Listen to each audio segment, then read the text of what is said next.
শুরুতেই আমি সবাইকে নমস্কার জানাচ্ছি। অনেক দিন পর আজ আরেকটি রান্নার ভিডিও নিয়ে চলে এলাম। তো এখন তো শীতকালে প্রচুর বিভিন্ন ধরনের সবজি পাওয়া যায়। তার মধ্যে মূলা একটি সবজি। এই সবজি দিয়ে আজকে আমি আমাদের প্রিয় খাদ্য শূকরের মাংস কিভাবে রান্না করলাম তার পুরো প্রসেসিং আমি আপনাদের সাথে শেয়ার করতে চলে এলাম। যদিও বা আমরা কম বেশি সবাই রান্না করতে পারি, তো এক একজনের রান্নার ধরন এক এক ধরনের হতে পারে। তো আজ আমি আমার রান্নার ধরনটা কী রকম আমি সেভাবে রান্না করে আপনাদেরকে দেখালাম। প্রথমে আমি ধুয়ে রাখা মাংসগুলোকে এই যে সিদ্ধ করতে দিব। এখানে লবণ হলুদ দিয়ে একটু ভালো মতো কষিয়ে নেব, কোনো ঝোল দিব না। ধোয়ার সময় যে পানিটা থাকবে ওই পানি দিয়ে ওই পানিটা দিয়ে আমি সিদ্ধ করে নেব লবণ আর হলুদ দিয়ে। অনেকক্ষণ কষাতে থাকবো। এটা কষাতে যেহেতু শূকরের মাংস থেকে একটু তেল বাইর হয়, এখানে প্রচুর তেল থাকে। এই তেল দিয়ে তাকে একটু কষিয়ে নেব অনেকক্ষণ ধরে। এই যে আমি কষাচ্ছি, কিন্তু অনেকক্ষণ ধরে কষাতে মাংসগুলো অনেকটা সিদ্ধ হয়ে যাবে, পুরোপুরি প্রায় বলতে গেলে সিদ্ধ হয়ে যাবে। এখানে বলতে গেলে শূকরের মাংসের সাথে যে চর্বিগুলা থাকে এই চর্বিগুলা থেকে অনেকটা তেল বাইর হয়ে যাবে। হ্যাঁ, এই যে দেখতে পাচ্ছেন আপনারা, এই যে অনেকটা তেল কিন্তু বাইর হয়ে গেছে। আমি এখানে কোনো আলাদা করে কোনো এক্সট্রা তেল দিইনি, জাস্ট এখানে শূকরের মাংস থেকে কিন্তু এই তেলটা বাইর হয়ে গেছে। এই যে খুব সুন্দর করে এরকম করে লাল লাল করে একটু সবগুলো কষিয়ে নেব, তেলটা একটু বাইর করে নেব এগুলা থেকে। তো মোটামুটি প্রায় আমার এটা কিন্তু প্রায় সিদ্ধ হয়ে যাবে। তারপরে আমি এটা একটু হতে থাকুক, আগুনটা একটু কমিয়ে দিয়ে বাদ বাকি ইয়েগুলা রেডি করে নিব। যেমন মূলা কাটতে হবে, মশলাগুলো রেডি করে রাখলাম। এই যে আমি এখানে পেঁয়াজ, রসুন, আদা বাটা, লাল মরিচ, তারপরে এখানে গরম মশলার গুঁড়ো, জিরা গুঁড়ো এইগুলা দিব আর কি। পেঁয়াজ, আমি আর বেশি কিছু মশলা ইউজ করব না। তারপরে মূলা যে কয়েকটা ছিল এখানে বেশি দিব না, সবগুলা মূলা দিব না। আমি এখান থেকে 3টা মূলা পরিষ্কার করে ধুয়ে কেটে নিব সুন্দর করে।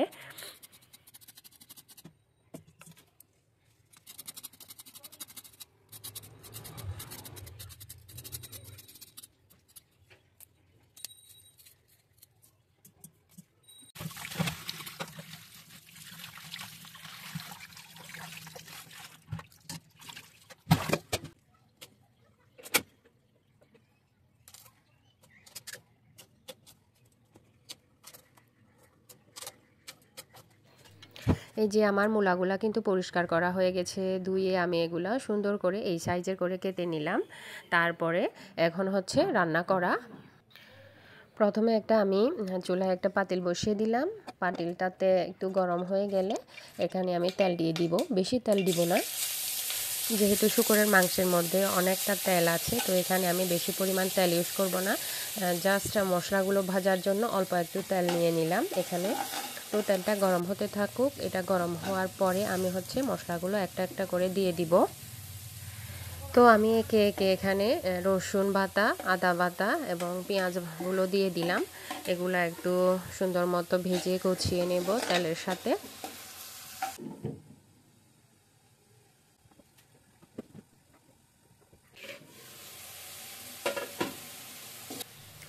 এরপর এখানে হলুদ দিয়ে দিব। এই হলুদটা আমার মা আমাকে পাঠিয়েছে একদম আমাদের গ্রামের বাড়ি থেকে। এই হলুদগুলো একটু করে দিলেই কিন্তু রং ওঠে। তো বেশি দিচ্ছি, এই জন্য বেশি পরিমাণের দিলাম না, হলুদ দিলাম না। তারপরে আমি এখানে জিরার গুঁড়া দিলাম, অল্প গরম মশলা গুঁড়ি দিয়ে দিলাম। তারপরে আরও লাল মরিচের ইয়েটা দিয়ে দিব।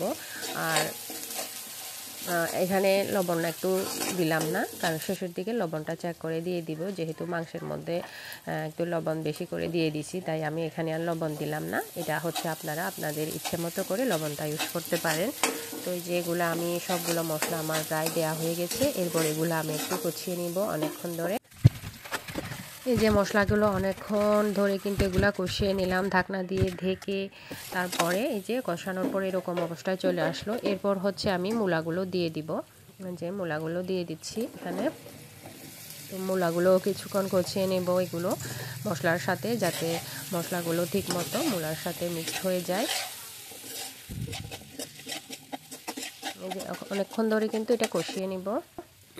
এরপর এটা কষানো হয়ে গেলে আমি শুকরের মাংসগুলো দিয়ে দিব।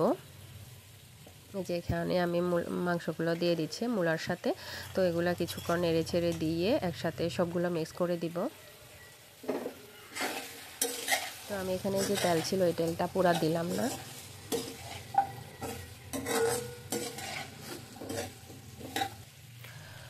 মূলা আর মাংসগুলোকে ঠিক মতো সুন্দর করে কষিয়ে নিব এবং এরপর একটা ঢাকনা দিয়ে ঢেকে দিব। এগুলা সিদ্ধ হতে থাকুক, একটু ভালো মতো হলে তারপরে আমি এখানে ঝোলের জন্য পানিটা দিয়ে দিব।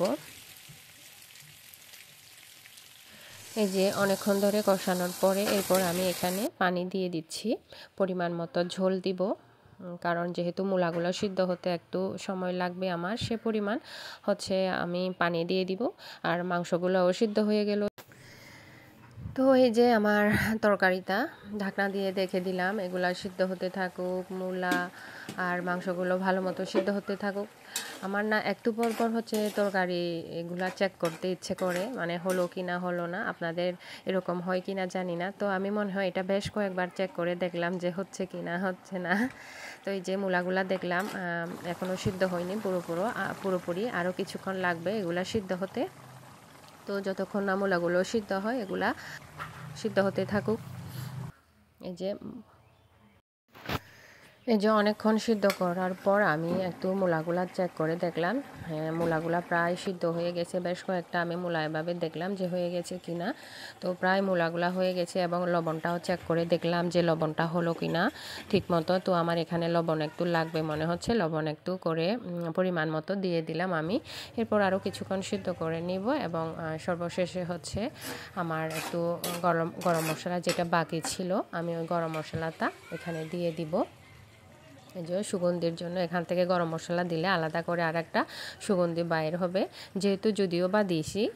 তো এখানে বেশি না, অল্প পরিমাণে গরম মশলাটা এভাবে আমি দিয়ে দিব। তারপর এটা আবার কিছুক্ষণ ঢাকনা দিয়ে ঢেকে রাখবো এবং ঢাকনা দিয়ে ঢেকে রাখার পরে এবং মূলাগুলো মাংসগুলোতে সবগুলো মানে সুন্দর মতো তো সিদ্ধ হয়ে যাবে। আর মশলা যে গরম মশলা দিয়েছি এই গরম মশলার ফ্লেভারটাও হয়তো ঢুকে যাবে পুরো তরকারিতে। তো এভাবে রান্নাটা আমার পুরা কমপ্লিট হয়ে যাবে। তো আজকের আমার এই রান্নাটি শুকরের মাংসের সাথে মূলার রান্না আপনাদের কেমন লাগলো অবশ্যই জানাবেন কমেন্ট করে।